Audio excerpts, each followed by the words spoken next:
وازاي ينشروا خبر زي ده من غير ما ياخدوا اذن الصحفيه؟ امال بس ميثاق شرف صحفي وميثاق شرف اعلامي.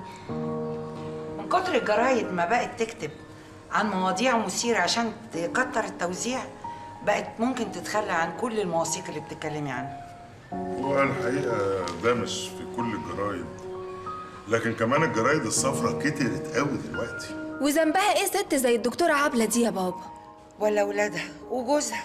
للأسف جوزها طلقها ليه؟ هي ذنبها ايه؟ في ناس رغم انهم متعلمين كويس زي جوز الدكتورة عبلة، لكن ما بيقدرش يتقبل فكرة ان المغتصبة دي ضحية. يبقى راجل جاهل، وهي لو زعلت عليه تبقى ست مش طبيعية، لأن الراجل الجاهل ما يستاهلش حد يزعل عليه أبداً. بس لو تهدي العصبية اللي فيكي دي مش عصبية يا ماما، ده حق. برضو ايه دي؟ ما تكلمها يا محمود.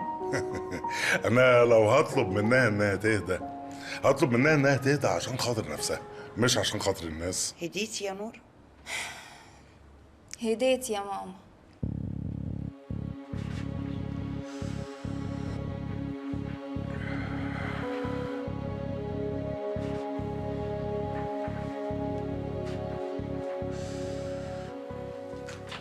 اتفضلي يا حبيبتي، نورتي بيتك ومطرحك.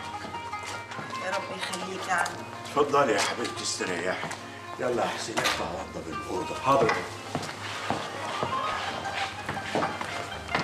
أهلا وسهلا يا حبيبتي، احنا هنا كلنا تحت أمرك، وطلباتك كلها أوامر، وده بيتك، واللي انت عايزاه تقوليه من غير أي إحراج.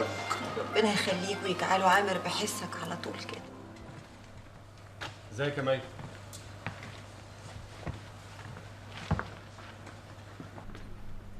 ممكن افهم ايه اللي بيحصل؟ زي ما انت شايفه. ويا ترى الدكتورة عبلة هتقعد هنا كتير؟ لحد ما تزهق مننا. يبقى انا ماليش قعاد في البيت ده. لو سبتي البيت ده مش هترجعي له. بقى كده يا حسين؟ بتبيعني عشانها؟ لو بعتك يا مي يبقى عشان عقلك اللي مش عايز يجيبها لبره. عايزني يعني اشوف الكبريت جنب البنزين واسكت؟ كبريت ايه وبنزين ايه يا ام عقل عليا العوض فيه. عبله دي بنت عمي وفي مقام اختي بالظبط، وبعدين دي انسانه في منتهى الادب والاحترام. يا سلام، لما هي في منتهى الادب والاحترام عملت اللي عملته ليه؟ عبله ما عملتش اي حاجه، عبله ضحيه. ضحيه؟ امال جوزها سابها تمشي ليه؟ مش كان اولى بيها هو ولا ناديه اختها؟ يا بنتي مش معنى ان الناس تغلط احنا كمان نغلط. ما باخدش منها غير فلسفه فارغه. خليكي اصيله يا مي وروحي فضلها الشنطه. يلا حبيبتي.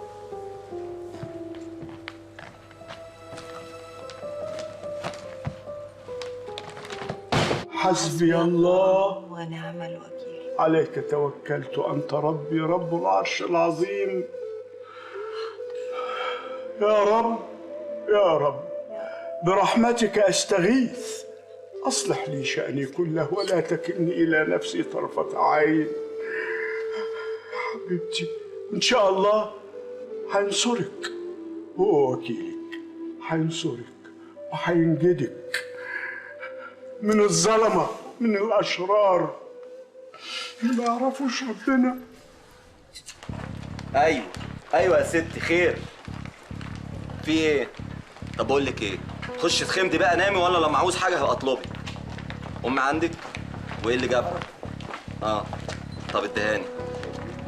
ياما عملت ايه بس اللي هكون عملتها؟ هو بس تلاقي راجل رزل كده كنت بصلح له شكمان عربيته امبارح وتلاقيني شديت معاه شويه، يمكن ليه حد قريبه ولا صاحبه من الداخليه ولا حبوا يجرجروا على اسمه يعملوا لي منظر. هو اكيد ده ياما اللي حصل. بقول لك ايه ياما والنبي، الاستاذ زكريا ده محامي دقره، والنبي روحي كلميه وقولوا له يروح بنفسه الاسم ويتطقص وشوف كانوا عايزيني في ايه، وادعي لي ياما يكون خير، وقولي الوش النحس اللي عندك دي تتخمد تنام، وما تطلبنيش تاني النهارده انا تعبان وعايز انام. ادعي لي ياما يكون خير. مع السلامه.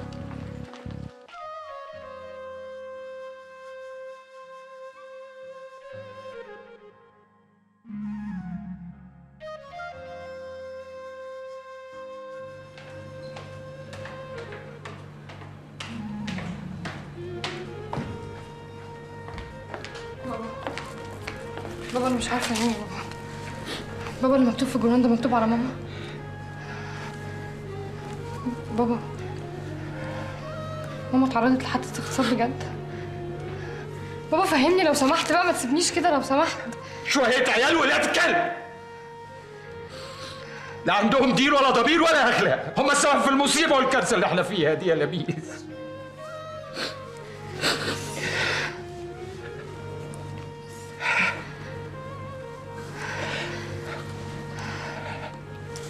أنا آسف يا حبيبتي، الصدمة كانت شديدة عليا قوي وشديدة على ماما. ياسين والقرآن الحكيم إنك لمن المرسلين على صراط مستقيم تنزيل العزيز الرحيم لتنذر قوما ما أنذر آباؤهم فهم غافلون. اللي حصل بعد الاغتصاب ده إنها جت وهي مقررة إنها لازم تبلغ البوليس. أنا رفضت الحقيقة، أصريت إنها ما تبلغش، طلبت منها إنها تاخدني وتحاول تدلني على المكان اللي حصلت فيه الحادثة، وأنا كنت كفيل إن أنا أمسك العيال دي أقتلهم بإيديا وآخد حقي. وفعلا رحنا المكان مرتين، لكن للأسف مامتي ما قدرتش تتعرف على المكان اللي حصلت فيه الحكاية دي. لما رجعنا أصرت تبلغ البوليس، ولما رفضت عشان كده طلقته؟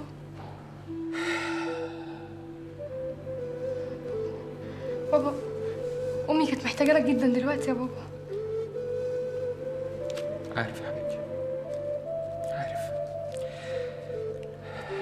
لكن انتوا محتاجيني اكتر.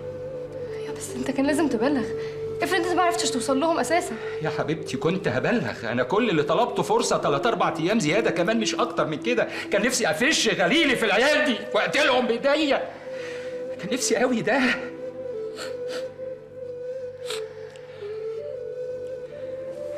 حبيبتي انا رفضت ابلغ البوليس عشانك انت واخوكي، خفت عليكم من كلام الناس اللي حوالينا ونظراتهم ليكم. نهار اسود. صح، لو كريم واهله عرفوا دلوقتي موقفهم هيبقى ايه يا بابا؟ لا لا لا يا حبيبتي، لا لا لا، طمني ما تقلقيش خالص. اولا لان كريم بيحبك، وثانيا لان كريم واهله ناس راقيين وفكرهم راقي، اكيد ان شاء الله هيتفهموا اللي حصل ده، ما تخافيش. لا يا بابا، احنا في كارثه يا بابا، كلنا في كارثه دلوقتي.